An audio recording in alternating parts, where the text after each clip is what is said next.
ಆತ್ಮೀಯ ವಿದ್ಯಾರ್ಥಿಗಳಿಗೆ ಇಂದಿನ ತರಗತಿಗೆ ಸ್ವಾಗತ. ಹಿಂದಿನ ತರಗತಿಯಲ್ಲಿ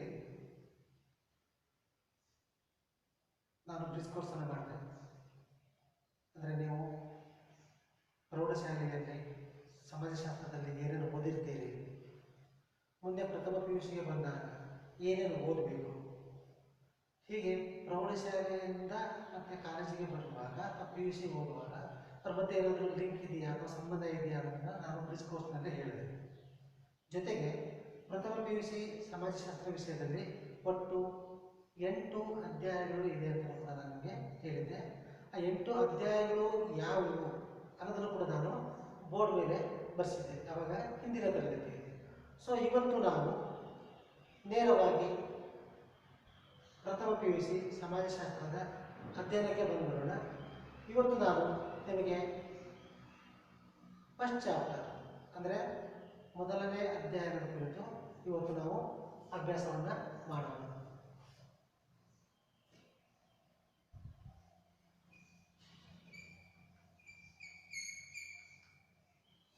ಅಧ್ಯಾಯ 1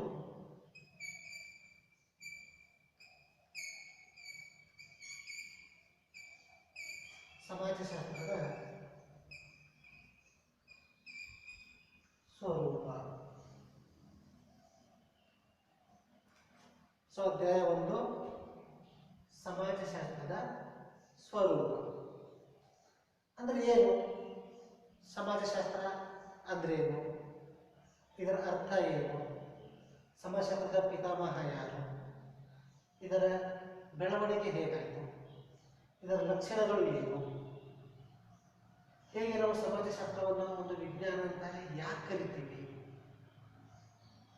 ಸಮಾಜಶಾಸ್ತ್ರದ ಅಧ್ಯಯನ ವಸ್ತು ವಿಷಯ ಯಾವುದು, ಸಮಾಜಶಾಸ್ತ್ರದಿಂದ ನಮಗೆ ಏನು ಉಪಯೋಗ, ಸೊ ಸಮಾಜಶಾಸ್ತ್ರದ ಉಗಮಕ್ಕೆ ಅಥವಾ ಸ್ಥಾಪನೆಗೆ ಸಮಾಜಶಾಸ್ತ್ರಜ್ಞರು ನೀಡಿದ ಕೊಡುಗೆಗಳು ಏನು, ಇವೆಲ್ಲವೂ ಕೂಡ ಈ ಫಸ್ಟ್ ಚಾಪ್ಟರ್ನಲ್ಲಿ ಬರ್ತದೆ. ವಿದ್ಯಾರ್ಥಿಗಳೇ, ಸಾಮಾನ್ಯವಾಗಿ ಈ ಜ್ಞಾನ ಅನ್ನೋದು ಆ ಜ್ಞಾನದ ಹಸಿವು ಅನ್ನೋದು ಹಿಂದಿನಿಂದಲೂ ಕೂಡ ಇತ್ತು, ಈಗಲೂ ಇರುತ್ತೆ, ಮುಂದೆನೂ ಕೂಡ ಇರುತ್ತೆ. ಸೊ ಜ್ಞಾನದ ರಹಸ್ಯ ಯಾವತ್ತೂ ಕೂಡ ಇತ್ತು. ಆ ಜ್ಞಾನವನ್ನು ಪಡೆಯೋದಕ್ಕೋಸ್ಕರ ಅನೇಕ ಪ್ರಯತ್ನಗಳು ಆಯಿತು. ಆ ಪ್ರಯತ್ನಗಳ ಫಲವಾಗಿ ಮಾನವ ನಿಸರ್ಗ ಜೊತೆಗೆ ಪರಿಸರ ಮತ್ತು ಈ ಸಮಾಜವನ್ನು ಸೃಷ್ಟಿಸಲಿಕ್ಕೋಸ್ಕರ ಮಾನವ ಅನೇಕ ಪ್ರಯತ್ನವನ್ನು ಪಟ್ಟಿದ್ದಾನೆ. ಆ ಪ್ರಯತ್ನದ ಫಲವಾಗಿ ವಿಜ್ಞಾನದ ರೂಪ ಆಯಿತು ಅಥವಾ ವಿಜ್ಞಾನದ ಬೆಳವಣಿಗೆ ಆಯಿತು. ಸೊ ಹೀಗೆ ನಾವು ವಿಜ್ಞಾನ ಅಂತ ಹೇಳಿದಾಗ ವಿಜ್ಞಾನದಲ್ಲಿ ನಾವು 2 ಪ್ರಕಾರಗಳನ್ನು ನಾವು ಕಾಣ್ತೀವಿ. ಎಷ್ಟು ಪ್ರಕಾರಗಳನ್ನು? 2 ಪ್ರಕಾರಗಳನ್ನು ನಾವು ಕಾಣ್ತೀವಿ. ಯಾವುದರಲ್ಲಿ? ವಿಜ್ಞಾನಗಳಲ್ಲಿ 2 ಪ್ರಕಾರಗಳನ್ನು ನಾವು ನೋಡ್ತೀವಿ.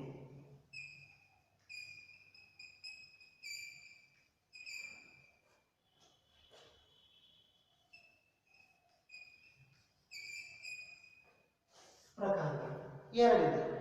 ಒಂದು ನೈಸರ್ಗಿಕ ಅಥವಾ ಭೌತ ವಿಜ್ಞಾನ,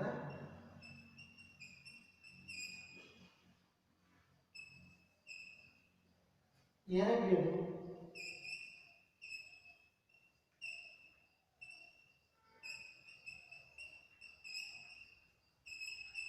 ಸಮಾಜ ವಿಜ್ಞಾನಗಳು. ಅಂದರೆ ವಿಜ್ಞಾನಗಳಲ್ಲಿ 2 ಪ್ರಕಾರಗಳನ್ನು ನಾವು ನೋಡ್ತೀವಿ. ಒಂದು ನೈಸರ್ಗಿಕ ಅಥವಾ ಭೌತ ವಿಜ್ಞಾನಗಳು, ಎರಡನೇದು ಸಮಾಜ ವಿಜ್ಞಾನಗಳು. ವಿದ್ಯಾರ್ಥಿಗಳು, ಹಾಗಾದರೆ ಸಮಾಜಶಾಸ್ತ್ರ ಯಾವ ವಿಜ್ಞಾನಕ್ಕೆ ಸಂಬಂಧಪಟ್ಟಿದೆ? ಯಾವ ವಿಜ್ಞಾನಕ್ಕೆ ಅಂದರೆ ಸಮಾಜಶಾಸ್ತ್ರ ಸಮಾಜ ವಿಜ್ಞಾನಗಳ ಪ್ರಕಾರಗಳಲ್ಲಿ ಒಂದು. ಈಗ ನೈಸರ್ಗಿಕ ಅಥವಾ ಭೌತ ವಿಜ್ಞಾನಗಳಲ್ಲಿ ಸಾಮಾನ್ಯವಾಗಿ ಭೌತಶಾಸ್ತ್ರ ಬರುತ್ತೆ, ರಸಾಯನಶಾಸ್ತ್ರ ಬರುತ್ತೆ, ಗಣಿತಶಾಸ್ತ್ರ ಬರುತ್ತೆ, ಜೀವಶಾಸ್ತ್ರ ಬರುತ್ತೆ, ಖಗೋಳಶಾಸ್ತ್ರ ಬರುತ್ತೆ, ಭೂಗೋಳಶಾಸ್ತ್ರ ಬರುತ್ತೆ. ಇವೆಲ್ಲ ನೈಸರ್ಗಿಕ ಅಥವಾ ಭೌತ ವಿಜ್ಞಾನಗಳಲ್ಲಿ ಬಂದಿರುತ್ತೆ. ಸೊ ಸಮಾಜ ವಿಜ್ಞಾನಗಳಲ್ಲಿ ಇತಿಹಾಸ ಬರುತ್ತೆ, ಅರ್ಥಶಾಸ್ತ್ರ ಬರುತ್ತೆ, ರಾಜ್ಯಶಾಸ್ತ್ರ ಬರುತ್ತೆ, ಸಮಾಜಶಾಸ್ತ್ರ ಬರುತ್ತೆ, ಮನಃಶಾಸ್ತ್ರ ಬರುತ್ತೆ, ಮಾನವಶಾಸ್ತ್ರ ಬರುತ್ತೆ, ತತ್ವಶಾಸ್ತ್ರ ಬರುತ್ತೆ. ಹೀಗೆ ಸಮಾಜ ವಿಜ್ಞಾನಗಳಲ್ಲಿ ನಾವು ಅನೇಕ ವಿಜ್ಞಾನಗಳನ್ನು ಕಾಣ್ತೀವಿ. ಹೀಗೆ ಮಾನವನ ಪ್ರಯತ್ನದ ಫಲವಾಗಿ, ಜ್ಞಾನದ ತ್ರಸೆಯಿಂದ ಅವನು ಪ್ರಯತ್ನದ ಫಲವಾಗಿ ವಿಜ್ಞಾನಗಳ ರೂಪ ಆಯಿತು. ಆ ವಿಜ್ಞಾನಗಳು ಎರಡು ಪ್ರಕಾರಗಳಾಗಿ ಅಥವಾ ಎರಡು ರೂಪಗಳಾಗಿ ವಿಂಗಡಣೆ ಆಗ್ತದೆ. ಒಂದು ನೈಸರ್ಗಿಕ ಅಥವಾ ಭೌತ ವಿಜ್ಞಾನಗಳು, ಇನ್ನೊಂದು ಸಮಾಜ ವಿಜ್ಞಾನಗಳು. ಸೊ ವಿದ್ಯಾರ್ಥಿಗಳೇ, ಹಾಗಾದರೆ ಸಮಾಜಶಾಸ್ತ್ರ ಸಮಾಜ ವಿಜ್ಞಾನಗಳ ಪ್ರಕಾರಗಳಲ್ಲಿ ಒಂದು. ಸೊ ಹಾಗಾದರೆ ಈ ಸಮಾಜಶಾಸ್ತ್ರ ಅಂದ್ರೆ ಏನು? ಸಮಾಜಶಾಸ್ತ್ರದ ಅರ್ಥ ಏನು? ಸಮಾಜಶಾಸ್ತ್ರ ಸ್ಥಾಪನೆ ಮಾಡಿದವರು ಯಾರು? ಇದಕ್ಕೆ ಸಂಬಂಧಪಟ್ಟಂತೆ ಸಮಾಜಶಾಸ್ತ್ರದ ಕುರಿತು ಯಾವ ಸಮಾಜಶಾಸ್ತ್ರಜ್ಞರು ಏನೇನು ವ್ಯಾಖ್ಯಾನಗಳನ್ನು ನೀಡಿದ್ದಾರೆ, ಅದರ ಉತ್ಪತ್ತಿ ಹೇಗಾಯಿತು ಅನ್ನೋದರ ಕುರಿತು ಇವತ್ತು ನಾವು ಅಧ್ಯಯನ ಮಾಡೋಣ. ಸೊ ವಿದ್ಯಾರ್ಥಿಗಳೇ, ಸಮಾಜಶಾಸ್ತ್ರ ನಿಮಗೆಲ್ಲ ಗೊತ್ತಿದೆ. ಆಲ್ರೆಡಿ ನೀವು ಹೈಸ್ಕೂಲಲ್ಲೇ ಓದಿರ್ತೀರಿ.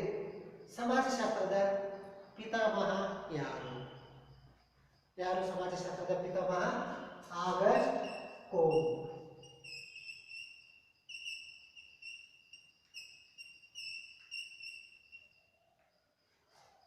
ಆಗಸ್ಟ್ ಕೋಮ್ನನ್ನು ನಾವೇನು ಕರಿತೀವಿ? ಸಮಾಜಶಾಸ್ತ್ರದ ಪಿತಾಮಹ ಅಂತೇಳಿ ಕರಿತೀವಿ.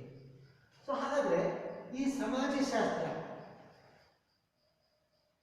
ಎಷ್ಟರಲ್ಲಿ ಪರಿಚಯ ಆಯಿತು ಅಂತೇಳಿ ಒಂದು ಮಾರ್ಕ್ಸ್ ಕೇಳ್ತಾರೆ. ಒಂದು ಸಮಾಜಶಾಸ್ತ್ರದ ಪಿತಾಮಹ ಯಾರು ಅನ್ನೋದು ಇದು ಬಹಳಷ್ಟು ಇಂಪಾರ್ಟೆಂಟ್. 1 mark question. ಪ್ರತಿ ವರ್ಷವೂ ಕೂಡ ಟೆಸ್ಟಲ್ಲಾಗಿರ್ಬೋದು, ಅರ್ಧವಾರ್ಷಿಕ ಪರೀಕ್ಷೆಲಾಗಿರ್ಬೋದು ಅಥವಾ ವಾರ್ಷಿಕ ಪರೀಕ್ಷೆಲಾಗಿರ್ಬೋದು, ಸಮಾಜಶಾಸ್ತ್ರದ ಪಿತಾಮಹನನ್ನು ಯಾರನ್ನು ಕರೆಯಲಾಗಿದೆ ಅಂತೇಳಿ 1 ಮಾರ್ಕ್ಸಿಗೆ ಕೇಳ್ತಿರ್ತಾರೆ. ಸೊ ಹಾಗಾದ್ರೆ ಸಮಾಜಶಾಸ್ತ್ರದ ಪಿತಾಮಹ ಯಾರು? ಆಗಸ್ಟ್ ಕೋಮ್. ಅರ್ಥ ಆಯ್ತಲ್ಲ? ಸೊ ಹಾಗಾದ್ರೆ ಈ ಸಮಾಜಶಾಸ್ತ್ರ ಎಷ್ಟರಲ್ಲಿ ಪರಿಚಯಿಸಲಾಯಿತು? ಸೊ ಈ ಸಮಾಜಶಾಸ್ತ್ರವನ್ನ ಪರಿಚಯಿಸಿದವರು ಯಾರು? ಇಲ್ಲಿ ಮತ್ತೆ 2 ಕ್ವಶನ್ಗಳು ಉದ್ಭವ ಆಗ್ತವೆ. ಸೊ ಸಮಾಜಶಾಸ್ತ್ರವನ್ನ ಪರಿಚಯಿಸಿದವರು ಆಗಸ್ಟ್ ಕೋಮ್. ಹಾಗಾಗಿ ಅವನನ್ನ ಸಮಾಜಶಾಸ್ತ್ರದ ಪಿತಾಮಹ ಅಂತೇಳಿ ಕರಿತೀವಿ. ಆಗಸ್ಟ್ ಕೋಮ್ರವರು 1839ರಲ್ಲಿ, ಎಷ್ಟರಲ್ಲಿ? 1839ರಲ್ಲಿ ತಮ್ಮ ಗ್ರಂಥವಾದ ಪಾಸಿಟಿವ್ ಫಿಲಾಸಫಿ,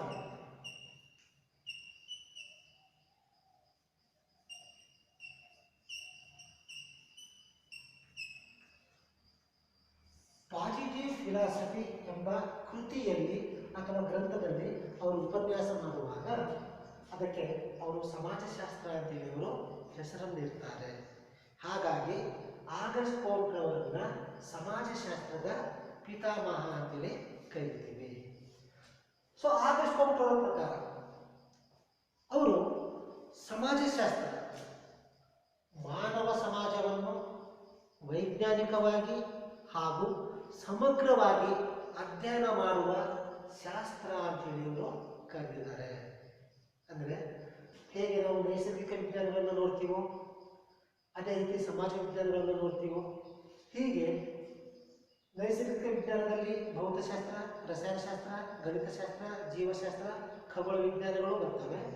ಸಮಾಜ ವಿಜ್ಞಾನಗಳಲ್ಲಿ ಇತಿಹಾಸ, ಅರ್ಥಶಾಸ್ತ್ರ, ರಾಜ್ಯಶಾಸ್ತ್ರ, ಸಮಾಜಶಾಸ್ತ್ರ, ತತ್ವಶಾಸ್ತ್ರ, ಮಾನವಶಾಸ್ತ್ರ, ಹೀಗೆ ವಿಜ್ಞಾನಗಳು ಬರ್ತವೆ. ಸೊ ಅದರಿಂದ ಒಂದು ಕಡೆ ಆಗಸ್ಟ್ ಕೋಮ್ರವರು ಹೇಳ್ತಾರೆ, ಸಮಾಜಶಾಸ್ತ್ರವು ಎಲ್ಲ ವಿಜ್ಞಾನಗಳ ತಾಯಿ. ಅಂದರೆ sociology is the mother of all social sciences ಅಂತ ಕರೀತಾರೆ. ಅಂದರೆ ಸಮಾಜಶಾಸ್ತ್ರ ಎಲ್ಲ ಸಮಾಜ ವಿಜ್ಞಾನಗಳ ತಾಯಿ. ಕಾರಣ, ಈಗ ಸಮಾಜಶಾಸ್ತ್ರ ಅಂದರೆ ಇತಿಹಾಸ, ಅದು ಹಿಂದೆ ನಡೆದು ಹೋದ ಘಟನೆಗಳನ್ನು ಕುರಿತು ಅಧ್ಯಯನ ಮಾಡುತ್ತೆ. ಅಂದರೆ history is the record of human past ಅಂತ ಕರಿತೀವಿ ನಾವು. ಅರ್ಥಶಾಸ್ತ್ರ ಆರ್ಥಿಕ ಚಟುವಟಿಕೆಗಳನ್ನು ಕುರಿತು ಅಧ್ಯಯನ ಮಾಡ್ತದೆ. ರಾಜ್ಯಶಾಸ್ತ್ರ ರಾಜಕೀಯ ಚಟುವಟಿಕೆಗಳನ್ನು ಕುರಿತು ಅಧ್ಯಯನ ಮಾಡುತ್ತೆ. ಆದರೆ ಸಮಾಜಶಾಸ್ತ್ರ ಇಡೀ ಮಾನವ ಸಮಾಜವನ್ನು ಕುರಿತು ಅಧ್ಯಯನ ಮಾಡುತ್ತೆ. ಇತಿಹಾಸ, ಅರ್ಥಶಾಸ್ತ್ರ, ರಾಜ್ಯಶಾಸ್ತ್ರ ಇವೆಲ್ಲವೂ ಕೂಡ ಸಮಾಜದಲ್ಲೇ ಬರುತ್ತೆ. ಆದರೆ ಸಮಾಜಶಾಸ್ತ್ರ ಇವೆಲ್ಲವನ್ನೂ ಕೂಡ ಕುರಿತು ಅಧ್ಯಯನ ಮಾಡುತ್ತೆ. ಇಡೀ ಸಮಗ್ರ ಮಾನವ ಸಮಾಜವನ್ನು ಕುರಿತು ಅಧ್ಯಯನ ಮಾಡುವ ಏಕೈಕ ಶಾಸ್ತ್ರ ಅಂತಂದರೆ ಅದು ಸಮಾಜಶಾಸ್ತ್ರ. ಹಾಗಾಗಿ ಸಮಾಜಶಾಸ್ತ್ರವನ್ನು ಎಲ್ಲ ಸಮಾಜ ವಿಜ್ಞಾನಗಳ ತಾಯಿ ಅಂತೇಳಿ ಆಗಸ್ಟ್ ಪಂತ್ರವರು ಕರೆದರು. ಗೊತ್ತಾಯ್ತಲ್ಲ? ಸೊ ನೆಕ್ಸ್ಟ್ ನಾವು ಇದರ ಅರ್ಥ ಏನು ಅಂದರೆ ಈ ಸಮಾಜಶಾಸ್ತ್ರ ಹೇಗೆ ಉತ್ಪತ್ತಿ ಆಯಿತು ಅನ್ನೋದ್ರ ಕುರಿತು ಈಗ ನಾವು ನೋಡೋಣ.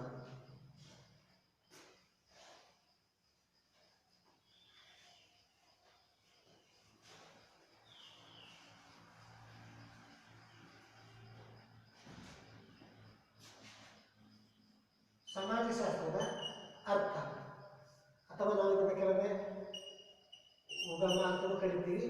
ಆದರೆ ಅರ್ಥ ಕರೆಕ್ಟಾಗಿ ಸರಿಯಾದ ಒಂದು ವಿವರಣೆಯನ್ನು ನೀಡಬೇಕಾದ್ರೆ ನಾವು ಅರ್ಥ ಅಂತ ಕರೀಬೇಕಾಗುತ್ತೆ. ಅಥವಾ ಅದು ಉತ್ಪತ್ತಿ ಹೇಗಾಯಿತು ಅಂತೇಳಿ.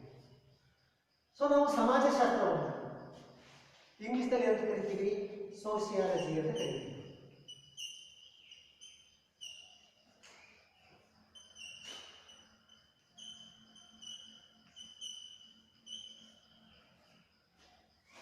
ಸೋಷಿಯಾಲಜಿ ಎಂಬ ಇಂಗ್ಲಿಷ್ ಪದ, ಸಮಾಜಶಾಸ್ತ್ರ ಎಂಬ ಕನ್ನಡ ಪದದ ಅನುವಾದ. ಅಂದರೆ ಕನ್ನಡದಲ್ಲಿ ನಾವು ಸಮಾಜಶಾಸ್ತ್ರ ಅಂತ ಕರಿತೀವಿ, ಇಂಗ್ಲಿಷ್ನಲ್ಲಿ ಅಂತ ಕರಿತೀವಿ, ಸೋಷಿಯಾಲಜಿ ಅಂತ ಕರಿತೀವಿ. ಸೊ ಈ ಸೋಷಿಯಾಲಜಿ ಎಂಬ ಪದವು ಹೇಗೆ ಉತ್ಪತ್ತಿಯಾಯಿತು ಅನ್ನೋದನ್ನು ನಾವು ನೋಡಬೇಕಾಗುತ್ತೆ. 2 ಮಾರ್ಕ್ಸಿಗೆ ಕೇಳ್ತಾರೆ, ಸೋಷಿಯಾಲಜಿ ಎಂಬ ಪದದ ಉತ್ಪತ್ತಿಯನ್ನು ತಿಳಿಸಿ. ಸೊ ಸೋಷಿಯಾಲಜಿ ಎಂಬ ಪದವು ಲ್ಯಾಟಿನ್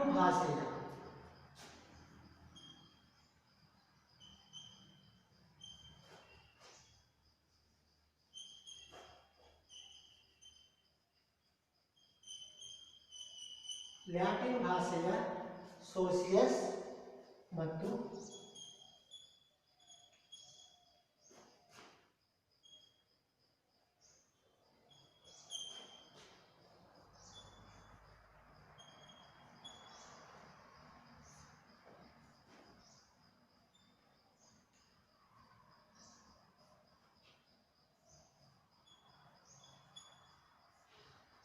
ಗ್ರೀಕ್ ಭಾಷೆಯ ಲಾಗೋಸ್ ಎಂಬ 2 ಪದಗಳಿಂದ ಸಂಯೋಜನೆಗೊಂಡಿದೆ ಅಥವಾ 2 ಪದಗಳಿಂದ ಅದು ಉತ್ಪತ್ತಿಯಾಗಿದೆ ಅಥವಾ ಉಗಮವಾಗಿದೆ. ಯಾವುದು? ಸೋಷಿಯಾಲಜಿ ಅನ್ನೋ ಪದ ಅಥವಾ ಸಮಾಜಶಾಸ್ತ್ರ. ಸೋಷಿಯಾಲಜಿ ಎಂಬ ಪದವು ಲ್ಯಾಟಿನ್ ಭಾಷೆಯ ಸೋಸಿಯಸ್ ಮತ್ತು ಗ್ರೀಕ್ ಭಾಷೆಯ ಲಾಗೋಸ್ ಎಂಬ 2 ಪದಗಳಿಂದ ಅದು ಉತ್ಪತ್ತಿಯಾಗಿದೆ. ಹಾಗಾದರೆ ಸೋಸಿಯಸ್ ಎಂದರೆ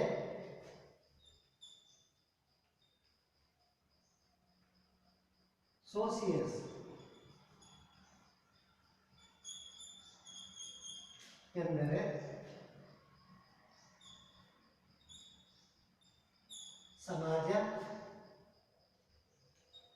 ಅಥವಾ ಸಹಚರ ಅಥವಾ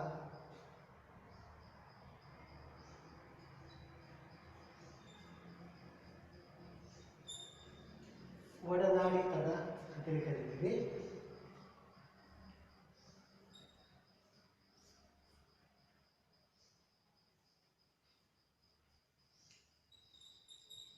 ಲಾಗೋಸ್ ಎಂದರೆ ಶಾಸ್ತ್ರ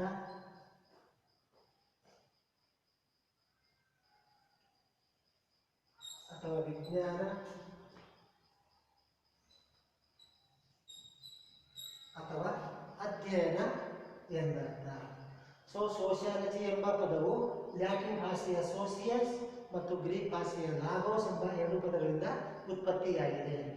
ಸೋಸಿಯಸ್ ಎಂದರೆ ಸಮಾಜ ಅಥವಾ ಸಹಚರ ಅಥವಾ ಜೊತೆಗಾರ ಅಥವಾ ಒಡನಾಡಿತನ. ಲಾಗೋಸ್ ಎಂದರೆ ಶಾಸ್ತ್ರ ಅಥವಾ ವಿಜ್ಞಾನ ಅಥವಾ ಅಧ್ಯಯನ. ಸೊ ಸೋಷಿಯಾಲಜಿ ಎಂಬ ಪದದ ಅರ್ಥ ಸಮಾಜಶಾಸ್ತ್ರ. ಇಲ್ಲಿ ನೋಡಿ, ಸೋಸಿಯಸ್ ಅಂದರೆ ಸಮಾಜ ಬಂತು, ಲಾಗೋಸ್ ಅಂತ ಹೇಳಿದ್ರೆ ಶಾಸ್ತ್ರ ಬಂತು. ಇವೆರಡು ಸೇರಿ ಏನಾಯಿತು ಸಮಾಜಶಾಸ್ತ್ರ. ಸೊ ಹಾಗಾದರೆ ಸರಳವಾಗಿ ಸಮಾಜಶಾಸ್ತ್ರ ಎಂದರೆ ಸಮಾಜದ ಅಧ್ಯಯನ ಎಂದರ್ಥ. ಏನು ಸಮಾಜಶಾಸ್ತ್ರ ಅಂತ ಹೇಳಿದ್ರೆ ಸಮಾಜದ ಅಧ್ಯಯನ.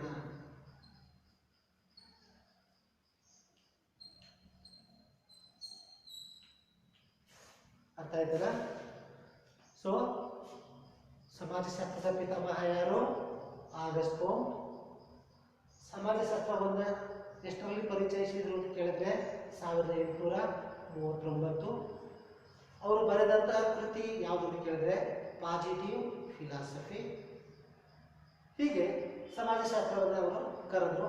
1839ರಲ್ಲಿ ಪರಿಚಯ ಮಾಡಿದ್ರು. ಯಾವ ಗ್ರಂಥ? Positive philosophy.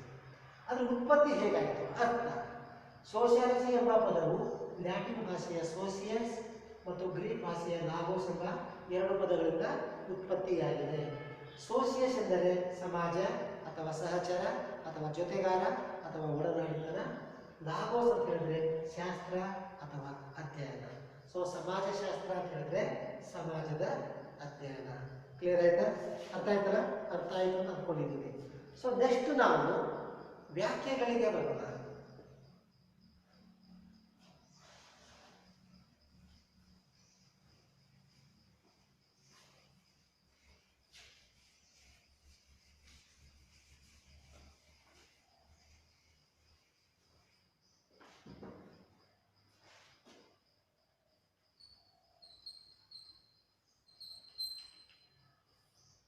ವ್ಯಾಖ್ಯೆಗಳು. ಒಂದು, ಆಗಸ್ಟ್ ಕೋಮ್ಟ್ ರವರ ಪ್ರಕಾರ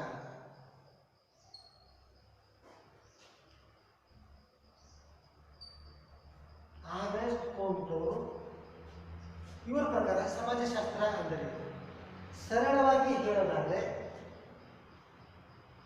ಮಾನವ ಸಮಾಜವನ್ನು ವೈಜ್ಞಾನಿಕವಾಗಿ ಅಧ್ಯಯನ ಮಾಡುವ ಶಾಸ್ತ್ರವೇ ಸಮಾಜಶಾಸ್ತ್ರ ಅಂತ ಇವರು ಕರೀತಾರೆ.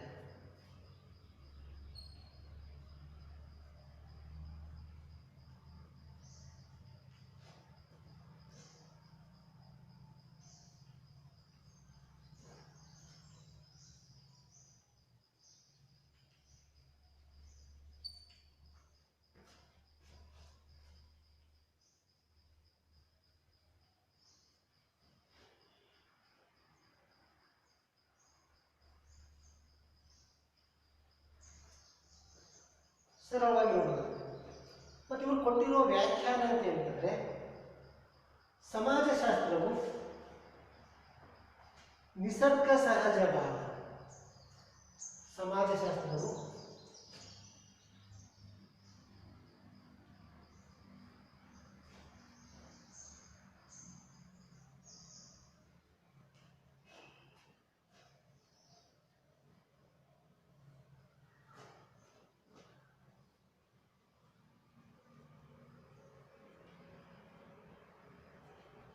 ಹಾಗೂ ಸ್ಥಿರ ರೂಪದ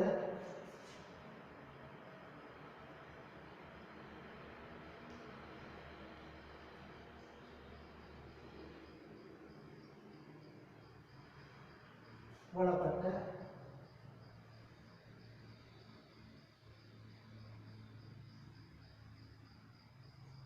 ವಿದ್ಯಮಾನವಾಗಿದ್ದು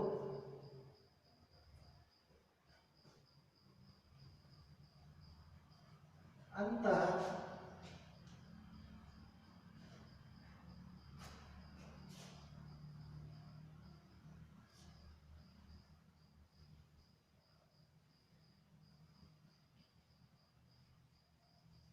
ಕಂಡುಕೊಳ್ಳುವುದೇ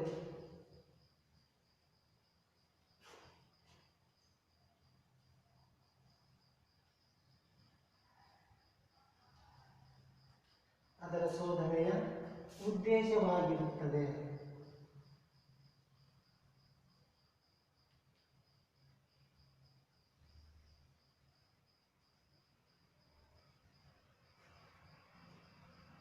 ಸಮಾಜಶಾಸ್ತ್ರವು ನಿಸರ್ಗ ಸಹಜವಾದ ಹಾಗೂ ಸ್ಥಿರ ರೂಪದ ನಿಯಮಗಳಿಗೆ ಒಳಪಟ್ಟ ವಿದ್ಯಮಾನವಾಗಿದ್ದು ಅಂತಹ ನಿಯಮಗಳನ್ನು ಕಂಡುಕೊಳ್ಳುವುದೇ ಅದರ ಶೋಧನೆಯ ಉದ್ದೇಶವಾಗಿರುತ್ತದೆ.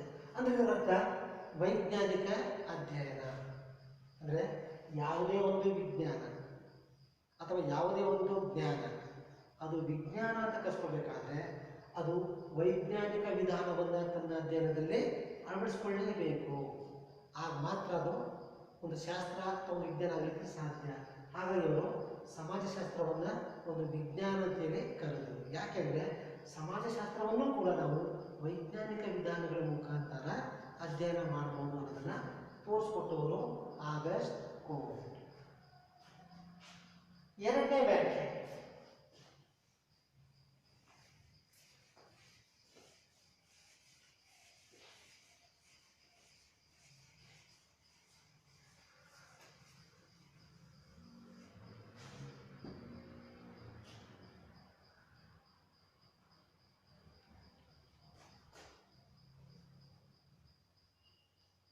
ಎಮಿಲಿ ಡರ್ಖೀಮ್ ರವರ ಪ್ರಕಾರ.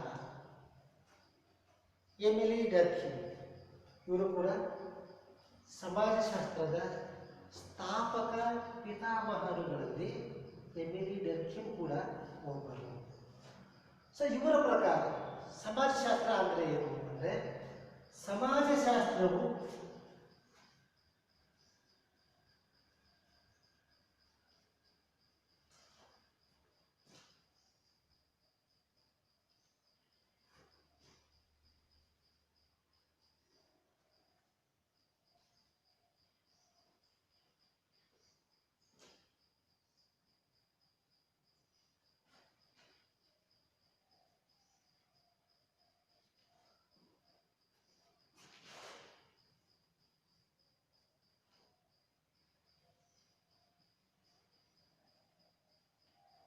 ಸಾಮಾಜಿಕ ಸಂಸ್ಥೆಗಳ ಅಧ್ಯಯನವಾಗಿದೆ.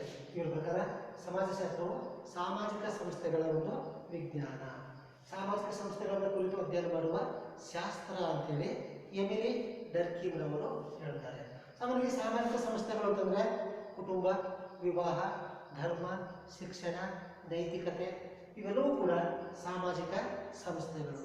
ಸೊ ಸಾಮಾಜಿಕ ಸಂಸ್ಥೆಗಳನ್ನು ಕುರಿತು ಅಧ್ಯಯನ ಮಾಡುವ ಶಾಸ್ತ್ರವೇ ಸಮಾಜಶಾಸ್ತ್ರ ಅನ್ನೋದು ಎಮಿಲಿ ಡರ್ಖೀಮ್ ರವರ ಒಂದು ವ್ಯಾಖ್ಯಾನ ಆಗಿದೆ.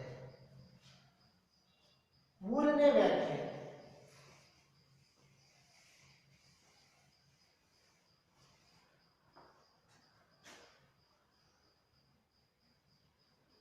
ಎಚ್.ಎಂ. ಜಾನ್ಸನ್ ರವರ ಪ್ರಕಾರ, ಹ್ಯಾರಿ ಎಂ ಜಾನ್ಸನ್ ರವರ ಪ್ರಕಾರ ಸಮಾಜಶಾಸ್ತ್ರವು ಸಾಮಾಜಿಕ ಸಮೂಹಗಳ ವೈಜ್ಞಾನಿಕ ಅಧ್ಯಯನವೇ ಸಮಾಜಶಾಸ್ತ್ರ ಅಂತ ಹೇಳಿದ್ದಾರೆ.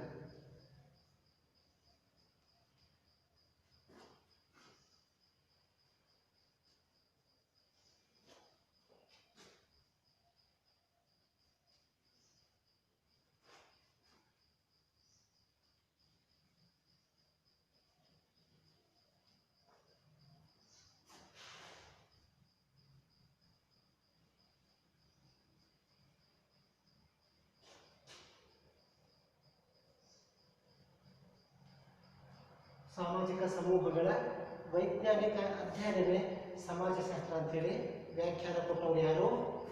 ಹ್ಯಾರಿ ಎಂ ಜಾನ್ಸನ್ ಅಥವಾ ಎಚ್.ಎಂ. ಜಾನ್ಸನ್ ಅವರು. ನಾಲ್ಕನೇ ವ್ಯಾಖ್ಯೆ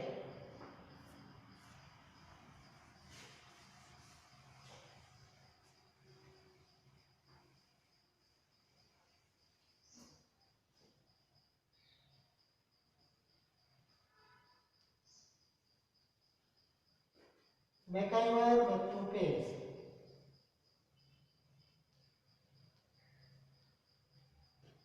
ಮೆಕೈವರ್ ಮತ್ತು ಪೇಜ್ ಇವರು ಕೂಡ ಪಾಶ್ಚಾತ್ಯ ಸಮಾಜಶಾಸ್ತ್ರ ಅಂದರೆ he was a great western sociologist. ಇವರ ಪ್ರಕಾರ ಸಮಾಜಶಾಸ್ತ್ರವು ಸಾಮಾಜಿಕ ಸಂಬಂಧಗಳ ಕುರಿತಾದುದು ಎಂದಿದ್ದಾರೆ.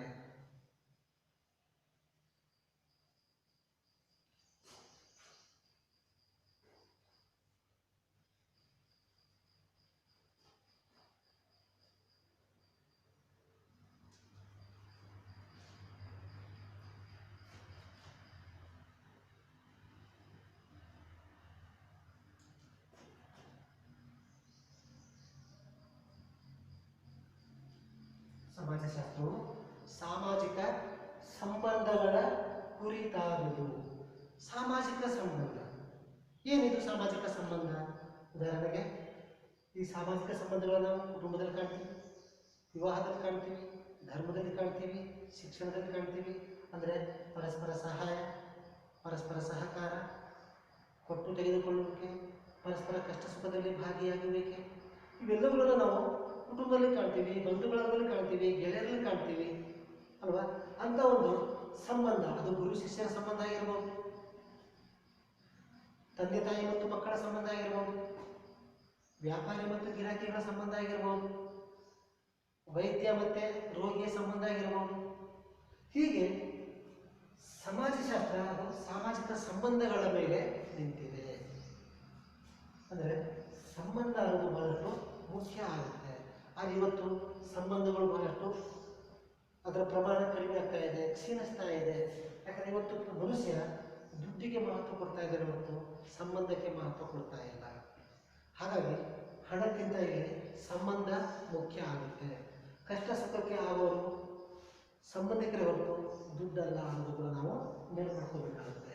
ಸೊ ಹೀಗೆ ಸಮಾಜಶಾಸ್ತ್ರದ ಬಗ್ಗೆ ಅನೇಕ ಸಮಾಜಶಾಸ್ತ್ರಜ್ಞರು ತಮ್ಮದೇ ಆದ ರೀತಿಯಲ್ಲಿ ವ್ಯಾಖ್ಯಾನಗಳನ್ನು ಕೊಟ್ಟಿದ್ದಾರೆ. ಆದರೆ ನನ್ನ ಪ್ರಕಾರ ಇನ್ನು 4 ವ್ಯಾಖ್ಯಾನ ಇದ್ದರೆ ಸಾಕು ಅನಿಸ್ತದೆ. ಸೊ ಸಾಕು, ನೀವು 4 ವ್ಯಾಖ್ಯಾನಗಳನ್ನು ತಿಳ್ಕೊಂಡ್ರೆ ಸಾಕು, ಅದನ್ನು ಮನನ ಮಾಡ್ಕೊಳ್ಳಿ ಅಂತ ನಾನು ಈ ಮೂಲಕ ನಿಮಗೆ ಹೇಳ್ತೀನಿ. ಸೊ ನೆಕ್ಸ್ಟ್ ಹಾಗಾದರೆ ಈಗ ಸಮಾಜಶಾಸ್ತ್ರ ಅದರ ಸ್ವರೂಪ ಹೇಗಾಯಿತು, ಅದರ ಅರ್ಥ ಏನು, ಅದರ ವ್ಯಾಖ್ಯೆಗಳು ಏನು ಅನ್ನೋದನ್ನು ನಾವು ನೋಡ್ಕೊಂಡಿದ್ದೀವಿ. ಸೊ ನೆಕ್ಸ್ಟ್ ಹಾಗಾದರೆ ನಾವು ಸಮಾಜಶಾಸ್ತ್ರ ಹೇಗೆ ಉಗಮ ಆಯಿತು ಅನ್ನೋದನ್ನು ನಾವು ನೋಡಬೇಕಾಗುತ್ತೆ.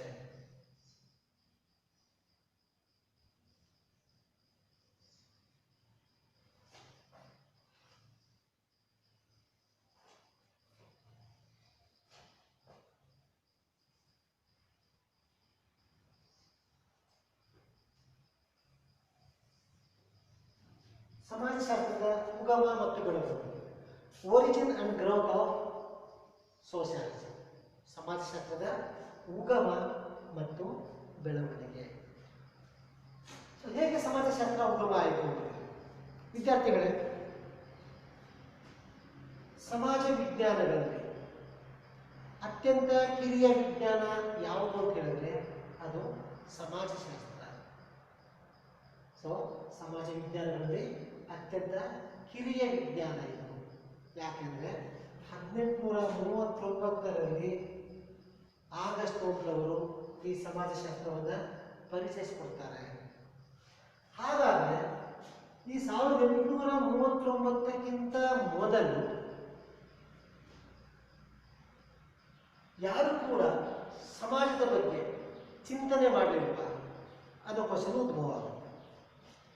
ಅಂದರೆ ಯಾವಾಗ ನಾಗರಿಕತೆ ಆರಂಭವಾಯಿತು, ಯಾವಾಗ ಮಾನವನ ಉಗಮ ಆಯಿತು, ಅಂದಿನಿಂದಲೇ ಚಿಂತನೆಗಳು ಕೂಡ ಆರಂಭವಾಗುತ್ತೆ. ಸೊ ನಾವು ಈ ಸಮಾಜವನ್ನು ಕುರಿತು ಚಿಂತನೆ ಮಾಡುವುದಕ್ಕೆ ನಾವು ವೇದಗಳಲ್ಲಿ ಕಾಣ್ತೀವಿ, ಉಪನಿಷತ್ತುಗಳಲ್ಲಿ ಕಾಣ್ತೀವಿ, ಮನುವಿನ ಧರ್ಮಶಾಸ್ತ್ರದಲ್ಲಿ ಕಾಣ್ತೀವಿ, ಮಹಾಕಾವ್ಯಗಳಾದ ರಾಮಾಯಣ ಮಹಾಭಾರತದಲ್ಲಿ ಕಾಣ್ತೀವಿ. ಸೊ ಕೌಟಿಲ್ಯನ ಅರ್ಥಶಾಸ್ತ್ರದಲ್ಲಿ ಕಾಣ್ತೀವಿ, ಅರಿಸ್ಟಾಟಲ್ನ ಪಾಲಿಟಿಕ್ಸ್ ಮತ್ತು ಎಥಿಕ್ಸ್ನಲ್ಲಿ ಕಾಣ್ತೀವಿ, ಪ್ಲೇಟೋನ ರಿಪಬ್ಲಿಕ್ನಲ್ಲಿ ಕಾಣ್ತೀವಿ. ಸೊ ಹಿಂದೆ ಸಮಾಜದ ಕುರಿತು ಜನರಿಗೆ ಕಳಕಳಿ ಇತ್ತು. ಹಾಗಾಗಿ ಅವರು ಕೂಡ ಸಮಾಜವನ್ನು ಕುರಿತು ಚಿಂತನೆ ಮಾಡ್ತಾ ಇದ್ರು. ಆದರೆ ಅವರನ್ನು ಇತಿಹಾಸಕಾರರು ಅಂತ ಕರಿಬೋದಾಗಿತ್ತು, ಸಮಾಜ ಸುಧಾರಕರು ಅಂತ ಕರಿಬೋದಾಗಿತ್ತು, ಕಾನೂನು ಪಂಡಿತರು ಅಂತ ಕರಿಬೋದಾಗಿತ್ತು, ಚಿಂತಕರು ಅಂತ ಕರಿಬೋದಾಗಿತ್ತು. ಆದರೆ ಅವರನ್ನು ಸಮಾಜಶಾಸ್ತ್ರಜ್ಞರು ಅಂತೇಳಿ ಕರೀತಾ ಇರಲಿಲ್ಲ. ಸೊ ಅದು ಕೇವಲ 19ನೇ ಶತಮಾನದ ಮಧ್ಯಭಾಗದಲ್ಲಿ, ಅಂದರೆ 1839ರ ನಂತರ ಈ ಸಮಾಜದ ಬಗ್ಗೆ ಕುರಿತು ಅವರೆಲ್ಲ ಚಿಂತನೆ ಮಾಡಿದರು. ಆದರೆ ಅದ್ರ ಬಗ್ಗೆ ಯಾಕೆ ಈ ಸಮಾಜದ ದಿಕ್ಕು ಹೀಗಿದೆ, ಯಾಕೆ ಸಮಾಜ ಈ ನಿಟ್ಟಿನಲ್ಲಿ ಹೋಗ್ತಾ ಇದೆ, ಇದಕ್ಕೆ ಕಾರಣ ಏನು, ಇದಕ್ಕೆ ಯಾಕೆ ಇಷ್ಟೊಂದು ಸಮಸ್ಯೆಗಳಿದ್ದಾವೆ, ಇದಕ್ಕೆ ಏನಾದರೂ ಒಂದು ಪರಿಹಾರ ಇಲ್ವಾ, ಹಾಗಾದರೆ ಆ ಸಮಸ್ಯೆಗಳಿಗೆ ಒಂದು ಪರಿಹಾರವನ್ನು ಕಂಡುಹಿಡಿಯಲಿಕ್ಕೆ ಒಂದು ವಿಜ್ಞಾನದ ಅವಶ್ಯಕತೆ ಇದೆ ಅನ್ನೋದನ್ನು ಮನಗಂಡು ಸಮಾಜಶಾಸ್ತ್ರದ ಸ್ಥಾಪಕ ತಜ್ಞರುಗಳಾದಂತಹ Auguste Comte, Herbert Spencer, Emile Durkheim, Max Weber, ನಂತರ ಕಾರ್ಲ್ ಮಾರ್ಕ್ಸ್, ಹೀಗೆ ಇವರೆಲ್ಲರ ಪರಿಶ್ರಮದ ಫಲವಾಗಿ ಸಮಾಜಶಾಸ್ತ್ರ ಅನ್ನೋದು ಉಗಮ ಆಗುತ್ತೆ.